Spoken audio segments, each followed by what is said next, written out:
ಜನುಮದಿನ ಅನ್ನೋದು ಈ ಬದುಕಿನ ನೆನಪು, ಈ ಬದುಕು ಅನ್ನೋದು ಸವಿ ಪ್ರೀತಿಯ ನೆನಪು.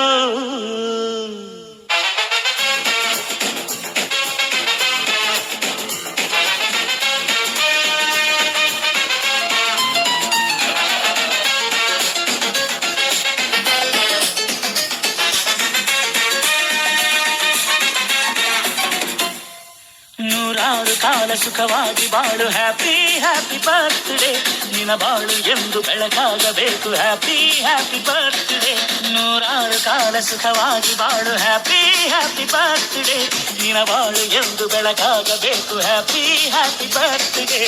30-35 ವರ್ಷದಿಂದ ನಮ್ಮೆಲ್ಲ ಸ್ನೇಹಿತರು, ಹಿತೈಷಿಗಳು, ನಮ್ಮ ಮನೆಯವರು ಎಲ್ಲರೂ ಒತ್ತಾಯದಿಂದ ಪ್ರತಿ ವರ್ಷ ನಾವೆಲ್ಲ ಸೇರ್ತೀವಿ. ಅದರಿಂದ ಈ ಹುಟ್ಟುಹಬ್ಬ ಆಚರಿಸೋ ನೆಪದಲ್ಲಾದರೂ ಹಳಬರೆಲ್ಲ ಸೇರಬೇಕು ಅನ್ನೋ ಆ ಒಂದು ಉದ್ದೇಶದಿಂದ ಈ ಒಂದು ಹುಟ್ಟುಹಬ್ಬನ ನಾವು ಸರಳವಾಗಿ ಪ್ರಾರಂಭ ಮಾಡಿದ್ವಿ. ಇವತ್ತು ಅದ್ಧೂರಿಯಾಗಿ ಆಗೋಂಗಾಗಿದೆ. ನಮ್ಮ ಎಲ್ಲ ಸ್ನೇಹಿತರು, ಹಿತೈಷಿಗಳು, ಅಭಿಮಾನಿಗಳು ಅವರೇ ಎಲ್ಲ ಹೆಚ್ಚಾಗಿ ಮುತುವರ್ಜಿ ವಹಿಸಿ ಹಗಲು ರಾತ್ರಿ ಪಾಪ ಎಲ್ಲ ಅವರೇ ಓಡಾಡಿಕೆ ಈ ಒಂದು ಹುಟ್ಟುಹಬ್ಬನ ಪ್ರತಿ ವರ್ಷ ಆಚರಿಸ್ತಾ ಇದ್ದೀವಿ.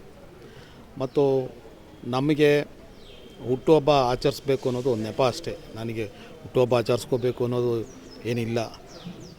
ಕೆಲವು ಅಭಿಮಾನಿಗಳ ಒತ್ತಾಯದ ಮೇರೆಗೆ ಇದನ್ನು ನಾವು ಮುಂದುವರಿಸ್ತಾ ಇದ್ದೀವಿ.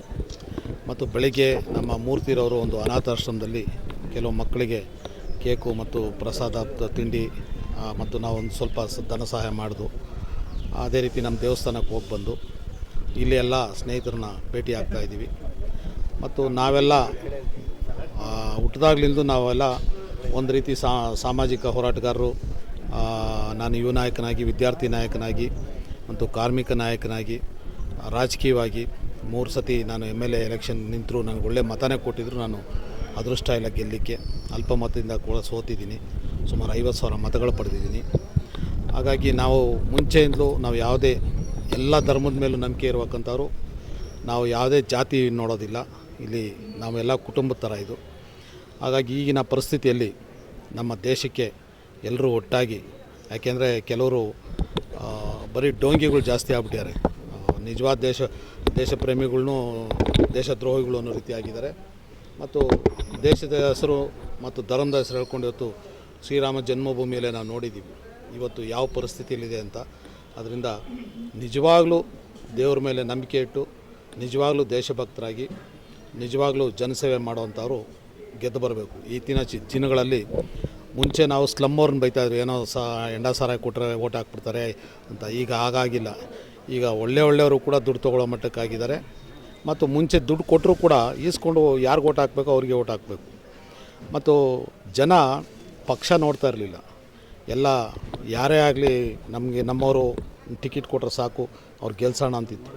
ಆದರೆ ಈಗ ಹಣ, ಜಾತಿ ಮತ್ತು ಅವನು ಎಂಥ ಬ್ಲ್ಯಾಕ್ ಲಿಸ್ಟಲ್ಲಿದ್ದರು ಅಂಥವ್ನು ಗೆದ್ದು ಬರ್ತಾಯಿದ್ದಾನೆ. ಯಾವ ಊರಿಂದ ಯಾವ್ರಿಗೋ ಬಂದು ಮುಂಚೆ ಆಗ್ತಿರಲಿಲ್ಲ. ನಮ್ಮ ಸ್ಥಳೀಯರು ಕುಡಿ ಅಂತಾಯಿದ್ರು. ಯಾವನೇ ಬರಲಿ ಅವನಿಗೆ ಟಿಕೆಟ್ ಕೊಟ್ಟರೆ ನಾವು ಓಟ್ ಹಾಕ್ತೀವಿ ಪಾರ್ಟಿಯಲ್ಲಿ. ಅದೆಲ್ಲ ಹೋಗಬೇಕು. ನೀವು ನಿಜವಾಗ್ಲೂ ಜನಸೇವಕರನ್ನ ಗುರುತಿಸಿ ನೀವು ಎಲ್ಲ ನಮ್ಮ ಇಡೀ ದೇಶದಲ್ಲೇ ಆ ರೀತಿ ಆಗಬೇಕು. ಆ ರೀತಿ ಆದಾಗ ಮಾತ್ರ. ಯಾಕೆಂದರೆ ಇವತ್ತು ಭಾಳ ದೇಶ ಮುಂದಕ್ಕೆ ಭಾಳ ಕೆಟ್ಟ ಪರಿಸ್ಥಿತಿಯಲ್ಲಿ ಇರ್ತದೆ. ಅದಕ್ಕೆ ಭಾಳಷ್ಟು ಜನ ಗೊತ್ತಾಗ್ತಾ ಇಲ್ಲ.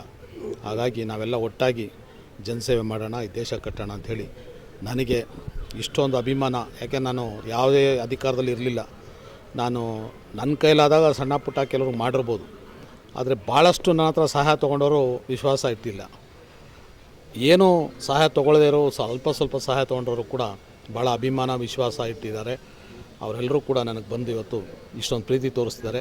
ನನಗೆ ಅದೇ ದೊಡ್ಡ ಆಸ್ತಿ, ನನಗೆ ಅದೇ ದೊಡ್ಡ ಅಧಿಕಾರ ಅಂತ ಭಾವಿಸ್ತಾ ಅವರೆಲ್ಲರಿಗೂ ಧನ್ಯವಾದನ ಹೇಳ್ತಾ, ನಿಮಗೂ ಕೂಡ ಪತ್ರಿಕಾವ್ರಿಗೂ ಧನ್ಯವಾದನ ಹೇಳ್ತಾ ನಾನು ಇದೇ ರೀತಿ ನಿಮ್ಮೆಲ್ಲರೂ ಬೆಂಬಲ ಸಹಕಾರ ಇರಬೇಕು ಅಂತ ಬಯಸ್ತೀನಿ. ನಾವು ಪ್ರತಿ ವರ್ಷ ಬಂದು ವಿಶ್ ಮಾಡಿಬಿಟ್ಟು ಹೋಗೋದು ಅದೊಂದು ಡ್ಯೂಟಿ. ಯಾಕಂದರೆ ನಮಗೆಲ್ಲ ಲೀಡ್ರ್ ಅವರೇ. ನಮ್ಮನ್ನೆಲ್ಲ 94ರಲ್ಲಿ ರಾಜಕಾರಣಕ್ಕೆ ಕರ್ಕೊಂಬಂದವರೇ ಆರ್ ವಿ ಹರೀಶ್ ಸರ್. ದೇವರು ಒಳ್ಳೇದು ಮಾಡಲಿ ಅವ್ರಿಗೆ. ಈ ಸರಿ ಅವರು ಎಲ್ಲನೂ ಒಂದು ಕಡೆ ಶಾಸಕರಾಗಬೇಕು. ಇವತ್ತು ಆರ್ ವಿ ವೀರೇಶ್ರವರ ಹುಟ್ಟುಹಬ್ಬ. ಪ್ರತಿ ವರ್ಷವೂ ನಾವೆಲ್ಲ ಅವರ ಅಭಿಮಾನಿಗಳು ಬಂದು ಇಲ್ಲಿ ಹಬ್ಬದ ಸಡಗರವನ್ನು ಆಚರಿಸ್ತೇವೆ. ಅವ್ರಿಗೆ ದೇವರು ಆಯುಸ್ಸು ಆರೋಗ್ಯವನ್ನು ಕೊಟ್ಟು ಕಾಪಾಡಲಿ ಅಂತ ನಾನು ಕೇಳ್ಕೊತೀನಿ. ಹೆಚ್ಚಿನ ನಾಯಕರು, ವಿದ್ಯಾರ್ಥಿ ಮಿತ್ರರು,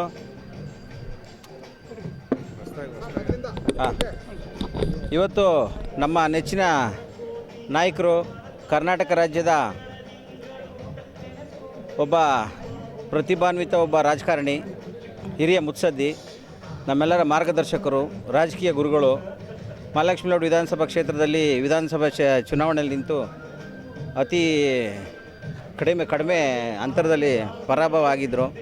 ಆದರೂ ಅವ್ರಿಗೆ ಇವತ್ತು ಇಡೀ ರಾಜ್ಯಾದ್ಯಂತ ಎಲ್ಲ ಅಭಿಮಾನಿಗಳು ಸೇರಿಕೊಂಡು ಇವತ್ತು ಅವ್ರ ಹುಟ್ಟುಹಬ್ಬನ ಆಚರಿಸ್ತಾ ಇದ್ದೀವಿ. ಭಾಳ ವಿಜೃಂಭಣೆಯಿಂದ ಹುಟ್ಟುಹಬ್ಬ ಆಗ್ತಾಯಿದೆ. ಅವರಿಗೆ ಈ ಶುಭ ದಿನ, ಅವರಿಗೆ ಮತ್ತೊಮ್ಮೆ ಹುಟ್ಟುಹಬ್ಬದ ಶುಭಾಶಯಗಳನ್ನ ಕೋರ್ತಾ, ಅವರಿಗೆ ಆರೋಗ್ಯ, ಐಶ್ವರ್ಯ, ಅಧಿಕಾರ ಎಲ್ಲವೂ ಸಿಗಲಿ. ಮತ್ತು ಮುಂದಿನ 2028ಕ್ಕೆ ಅವರು ಶಾಸಕರಾಗಿ ಆಯ್ಕೆಯಾಗಲಿ ಅನ್ನೋದು ನಮ್ಮೆಲ್ಲರ ಆಶಯ. ಅವರಿಗೆ ಮತ್ತೆ ತಿರುಪತಿ ತಿಮ್ಮಪ್ಪ ಒಳ್ಳೇದು ಮಾಡಲಿ ಅಂತೇಳಿ ಹುಟ್ಟುಹಬ್ಬದ ಶುಭಾಶಯಗಳನ್ನ ಕೋರ್ತಾಯಿದ್ದೀವಿ. ಒಂದು ಆರ್ ವಿ ಹರೀಶ್ ಅವರ ಹುಟ್ಟುಹಬ್ಬದ ಪ್ರಯುಕ್ತ ಎಲ್ಲ ಅಭಿಮಾನಿಗಳ ದೇವರು ಆಗಮಿಸಿದ್ದಾರೆ. ಅವರಿಗೆ ದೇವರು ಆರೋಗ್ಯ ಭಾಗ್ಯ ಕೊಡಲಿ ಅಂತೇಳಿ ನಮ್ಮ ಶಿವನಹಳ್ಳಿಯಿಂದ ಬಂದಿರತಕ್ಕಂಥ ಆತ್ಮೀಯರು ಕೂಡ ಎರಡು ಮಾತಾಡಬೇಕು. ನಮ್ಮ ನೆಚ್ಚಿನ ನಾಯಕರಾದಂಥ ಆರ್ ವಿ ಹರೀಶ್ ಅವರ ಹುಟ್ಟುಹಬ್ಬದ ಶುಭಾಶಯ. ದೇವರು ಅವರಿಗೆ ಆರೋಗ್ಯವನ್ನು ಕೊಟ್ಟು ಇನ್ನೂ ಸಂತೋಷ ಇಡಲಿ ಅಂತ ದೇವರಲ್ಲಿ ಪ್ರಾರ್ಥಿಸ್ತೇವೆ. ಆರ್ ವಿ ಹರೀಶ್ ಅವರ ಹುಟ್ಟುದಿನ. ಅವರಿವತ್ತು ಯಾವುದೇ ಹುದ್ದೆಯಲ್ಲಿಲ್ಲ, ಯಾವುದೇ ಪಕ್ಷದಲ್ಲಿಲ್ಲ. ಆದರೆ ಜನ ಇವತ್ತು ಒಂದು ಶಾಸಕರು, ಒಂದು ಸಚಿವರು ಮನೆ ಮುಂದೆ ಬರ್ತ್ಡೇ ಅಂತ ಹೇಳಿದ್ರೆ ಎಷ್ಟು ಜನ ಇರ್ತಾಯಿದ್ರು ಅಷ್ಟು ಜನ ಇಲ್ಲಿ ಇರ್ತಾರೆ ಅಂತ ಹೇಳಿದ್ರೆ ಅದಕ್ಕೆ ಏನು ಕಾರಣ ಇರ್ಬೋದು ಅಂತ ಹೇಳಿದ್ರೆ ಅವರ ಸಮಾಜ ಸೇವೆ. ನಾವು ದೇವರಲ್ಲಿ ಪ್ರಾರ್ಥನೆ ಮಾಡ್ತಾಯಿದ್ದೇವೆ. ಅವ್ರ ಕುಟುಂಬಕ್ಕೆ, ಅವರಿಗೆ ಉತ್ತಮವಾದ ಆರೋಗ್ಯವನ್ನು ಆ ಭಗವಂತ ನೀಡಲಿ ಅಂತ ಹೇಳ್ಬಿಟ್ಟು ಈ ಶುಭ ಸಂದರ್ಭದಲ್ಲಿ ನಾವು ದೇವರಲ್ಲಿ ಪ್ರಾರ್ಥನೆ ಮಾಡಿದ್ದೇನೆ. ಹ್ಯಾಪಿ ಬರ್ಡೇ ಹರೀಶ್ ಅವರಿಗೆ. ಸ್ವಾಮಿ ಶರಣಂ, ಸ್ವಾಮಿ ಶರಣಂ. ನಮ್ಮ ರಾಜ್ಯದ ನಾಯಕರಾದ ಆರ್ ವಿ ಹರೀಶ್ ಅವರಿಗೆ ಇವತ್ತು ಹುಟ್ಟುಹಬ್ಬದ ಶುಭಾಶಯಗಳು. ಅವರಿಗೆ ದೇವರು ಒಳ್ಳೆಯದು ಮಾಡಲಿ. ಮುಂದಿನ ದಿನಗಳಲ್ಲಿ ಅವರು MLA ಆಗಿ ನೋಡೋಣ ಅಂತ ನನ್ನ ಆಶಯ. ಆರ್ ವಿ ಹರೀಶ್ ಅವರ ನನ್ನ ಪರಿಚಯ ಅವರ ವಿದ್ಯಾರ್ಥಿ ಜೀವನದಿಂದನೂ ನನ್ನ ಪರಿಚಯ. ಕಾಲೇಜ್ ವ್ಯಾಸಂಗ ಮಾಡೋವಂಥ ಸಂದರ್ಭದಲ್ಲಿ ಅವರು ವಿದ್ಯಾರ್ಥಿ ಲೀಡರ್ ಆಗಿದ್ದರು. ಆ ದಿನಗಳನ್ನ ನೆನೆಸ್ಕೊಂಡ್ರೆ ನಾವೆಲ್ಲ ಆ ಥರ ಬೆಳೆದು ಬಂದ್ವಾ ಅನ್ನಿಸುತ್ತೆ. ಇವತ್ತು ಅವರಿಗೆ 68ನೇ ವರ್ಷದ ಹುಟ್ಟುಹಬ್ಬ. ರಾಜಕೀಯದಲ್ಲಿ ಮತ್ತು ಸಮಾಜ ಸೇವೆಯಲ್ಲಿ ಎರಡರಲ್ಲೂ ತೊಡಗಿಸ್ಕೊಂಡಿದ್ದರು ಆರ್ ವಿ ಹರೀಶ್ ಅವರು. ಅದರೆಲ್ಲರ ಜೊತೆಗೆ ಒಬ್ಬ ಸ್ನೇಹಜೀವಿ, ಅದು ಬಹಳ ಮುಖ್ಯ. ಮನುಷ್ಯರಿಗೆ ಒಂದು ಮನುಷ್ಯತ್ವ ಇದೆಯಲ್ಲ, ಅದು ಬಹಳ ಮುಖ್ಯ. ಅಂತಹ ಗುಣವನ್ನು ಹೊಂದಿರುವಂಥ ಆರ್ ವಿ ಹರೀಶ್ ಅವರ ಈ ಒಂದು ಹುಟ್ಟುಹಬ್ಬಕ್ಕೆ ನಾವೆಲ್ಲರೂ ಕೂಡ ಶುಭವನ್ನು ಹಾರೈಸ್ತೀವಿ. ಅವರು ಒಳ್ಳೆಯದಾಗಿ ಜನ್ಮದಿನಾಚರಣೆ. ನಮಗೆಲ್ಲ ಏನಾದರೂ ನಾಯಕರು ಅಂತ ಒಬ್ಬರಿದ್ದರೆ ಅದು ಆರ್ ವಿ ಹರೀಶ್ರವರು. ಆ ಪಟ್ಟ ಯಾರಿಗೂ ನಾವು ಕೊಟ್ಟಿಲ್ಲ. ಅದು ನಾಯಕರು ಅಂದರೆ ಆರ್ ವಿ ಹರೀಶ್. ಅವರ ಇತಿಹಾಸ, ಅವರು ಇದೆಲ್ಲ ನಿಮ್ಮೆಲ್ಲರಿಗೂ ತಿಳಿದಿರ್ತಕ್ಕಂಥದ್ದು. ಆದ್ದರಿಂದ ಇವತ್ತು ಅವರ ಜನ್ಮದಿನ 100 ಕಾಲ ಹೀಗೆ ನಗ್ನಗ್ತಾ ಸಂತೋಷವಾಗಿ ಇರಲಿ. ಆದರೆ ಅಂಥ ನಾಯಕರನ್ನ ನಾವು ಒಂದು ಉನ್ನತ ಸ್ಥಾನವನ್ನು ನೋಡುವುದಕ್ಕೆ ಅವಕಾಶ ಸಿಗಲಿಲ್ಲ. ಆದರೂ ಬೇಜಾರಿಲ್ಲ, ದೇವರ ಆಶೀರ್ವಾದ ಸದಾ ಅವ್ರಿಗೆ ಇರ್ತದೆ. ಆದರೆ ಎಲ್ಲರ ಜನರ ಮನಸ್ಸಲ್ಲಿದೆ. ಆದ್ದರಿಂದ ಅವರಿಗೆ ಈ ದಿನ ಶುಭವಾಗಲಿ, ಒಳ್ಳೆಯದಾಗಲಿ.